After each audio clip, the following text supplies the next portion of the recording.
তুরাগ নদীতে মরদেহ উদ্ধার সংক্রান্ত সামাজিক যোগাযোগ মাধ্যমের ভিত্তিহীন ডিএমপির উত্তরা বিভাগের আওতাধীন তুরাগ থানা এলাকায় এ ধরনের কোনো ধারাবাহিক মৃতদেহ উদ্ধার, হত্যাকাণ্ড কিংবা এ সংক্রান্ত অন্য কোনো ঘটনার সংবাদ পাওয়া যায়নি। একই সঙ্গে এই বিষয়ে তুরাগ থানায় কোনো ব্যক্তি বা প্রতিষ্ঠানের পক্ষ থেকে কোনো অভিযোগ, সাধারণ ডায়েরি বা জিডি বা মামলা দায়ের করা হয়নি। বিষয়টি অনুসন্ধানে প্রচারিত তথ্যের কোনো সত্যতা পাওয়া যায়নি। এ বিষয়ে বাংলাদেশ পুলিশের ভেরিফাইড ফেসবুক পেজ থেকেও ইতিমধ্যে একটি আনুষ্ঠানিক বিবৃতি প্রকাশ করা হয়েছে।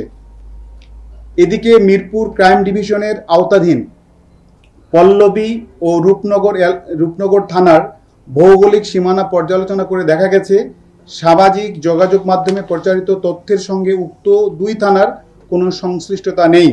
এ বিষয়ে পল্লবী বা রূপনগর থানায় কোনো অভিযোগ, তথ্য কিংবা ঘটনার সত্যতা সমর্থনকারী কোনো প্রমাণ পাওয়া যায়নি।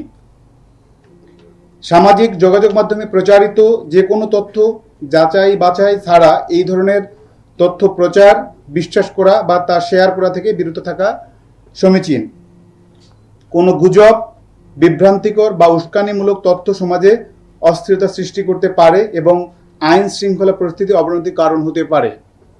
ঢাকা মেট্রোপলিটন পুলিশের পক্ষ থেকে এই ধরনের কর্মকাণ্ড হতে বিরত থাকার জন্য আহ্বান করা হলো।